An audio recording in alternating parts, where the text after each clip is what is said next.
پانی پینے کے لیے آنے والے جانور کو بھنبوڑ ڈالتے تھے۔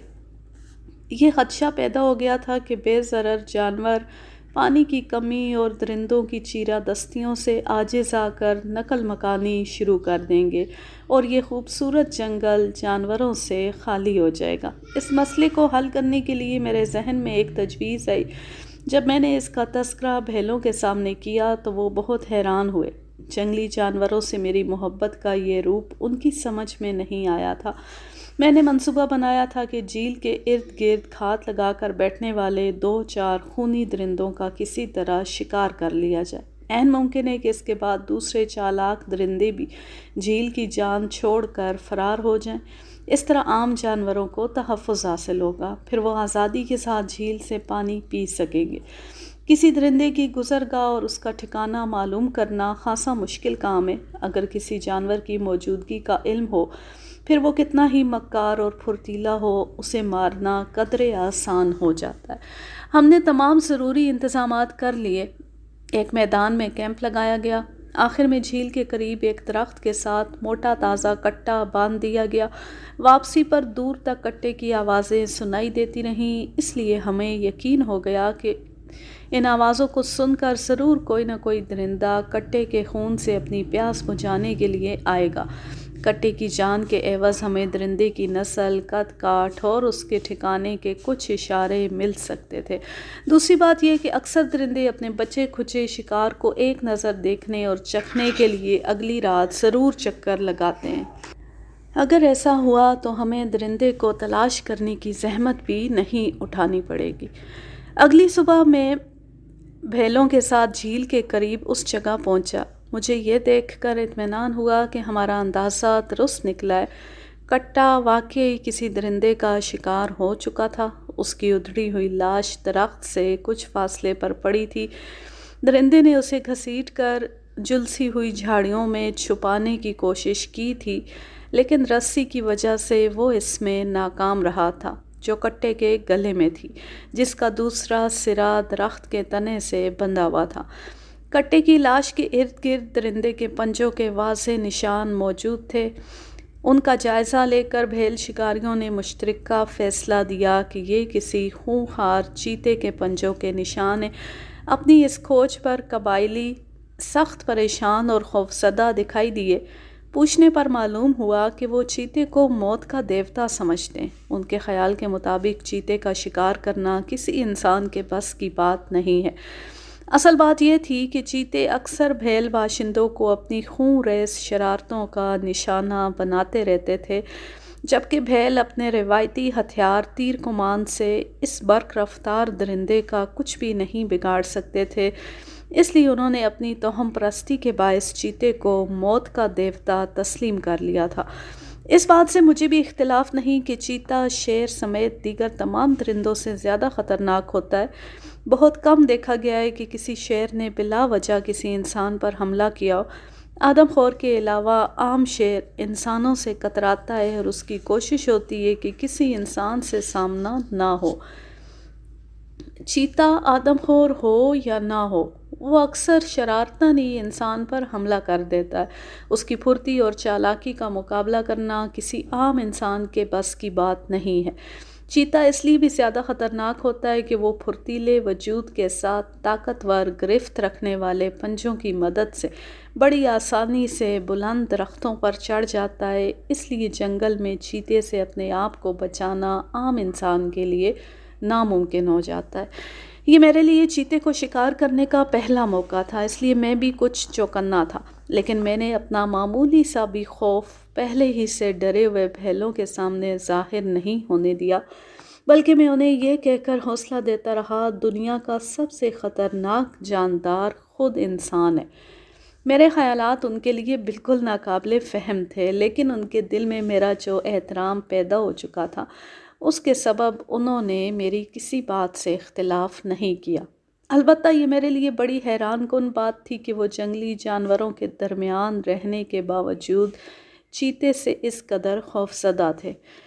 اس دن شام کو کھانا کھا کر 2 ماہر بھیل شکاریوں سمیت سورج غروب ہونے سے پہلے میں مچان پر جا بیٹھا تھا۔